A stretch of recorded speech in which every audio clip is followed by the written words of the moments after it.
तो दोस्तों, आप सभी का स्वागत है आपके अपने YouTube चैनल आस्था शक्ति पर। आज मैं आपको बता रही हूँ भ्रूण प्रदोष या मंगल प्रदोष जिसे कहा जाता है।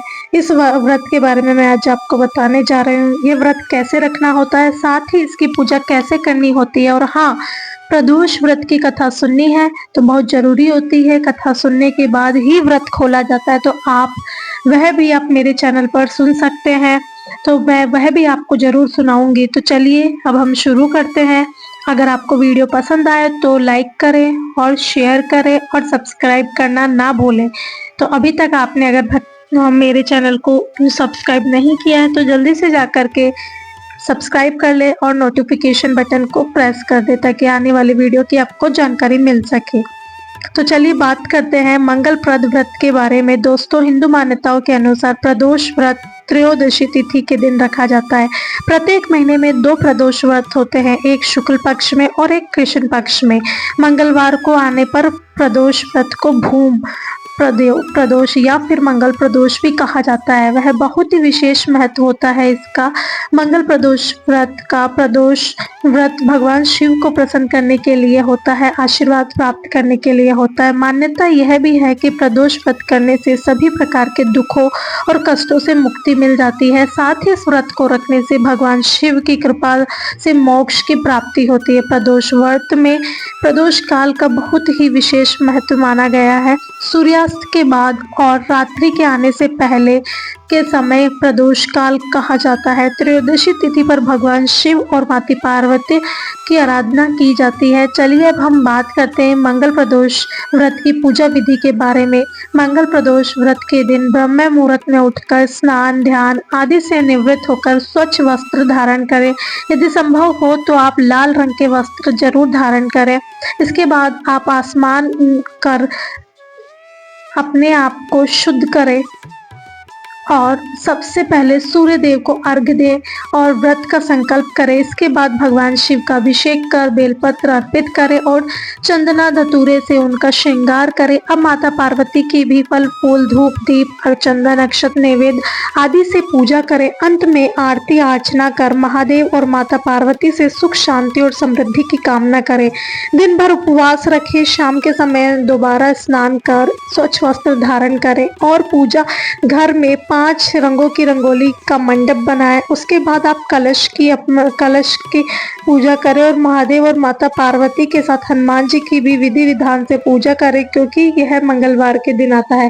पूजा के बाद आप शिव चालीसा और हनुमान चालीसा का पाठ अवश्य करें और पाठ करने के बाद आरती कर प्रसाद का वितरण करें। इन सबके पश्चात फलाहार करें। यदि आप चाहें तो एक समय भोजन भी आप कर सकते हैं। आप प्रदोष काल में पूजा करने के बाद कर सकते हैं। चलिए अब सुनते हैं भूम प्रदोष व्रत की कथा।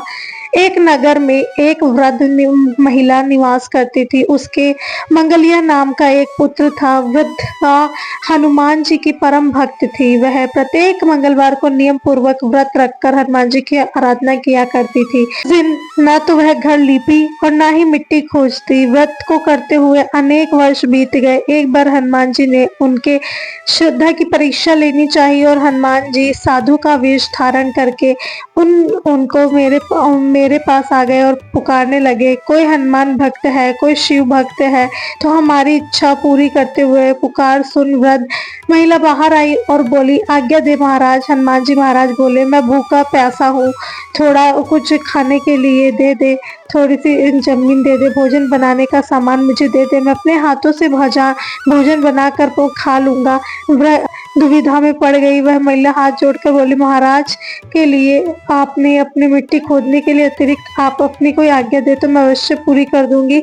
साधु वेशधारी हनुमान जी ने 3 बार प्रतिज्ञा करवाने के बाद अब कहा कि अपने बेटे को बुला, मैं उसकी पीठ पर अग्नि प्रज्वलित कर भोजन बनाऊंगा।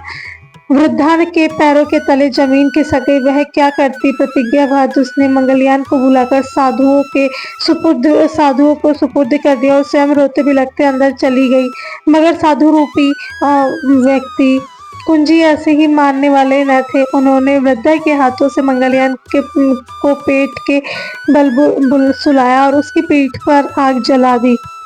रोजे पर आकर साधु ने वृद्ध महिला को बुलाया और कहा कि अब मंगलयान को पुकार ताकि वह भी आकर भोग लगा ले। इस पर वृद्ध महिला बहते हुए आंसुओं को पोंछकर बोली कि उसका नाम लेकर मुझे आप और कष्ट न पहुंचाए। किंतु जब साधु नहीं माने तो वृद्धा ने मंगलवार को आवाज लगाई और पुकार दी कि मंगल या तो दौड़ते हुए या पहुंचा है। मंगलयान को जीवित देख वृद्धा को सुखद आश्चर्य हुआ। वह साधु के चरणों में गिर पड़ी और साधु महाराज अपने वास्तविक रूप में हनुमान जी के रूप में प्रकट हुए और अपने घर में देख वृद्धा का जीवन सफल हो गया। बेटे को देखकर उसके बाद उनके घर में कभी भी धन्य धान्य की कमी नहीं रही। भगवान, जैसे आपने वृद्धा का जीवन सफल कर दिया वैसे आप सबका करना, कहता ना सुनता ना हुकारा भरता ना। तो दोस्तों, आपको ये कथा कैसी लगी? अच्छी लगी तो हमारे चैनल को ज्वाइन करें और शेयर करें। धन्यवाद।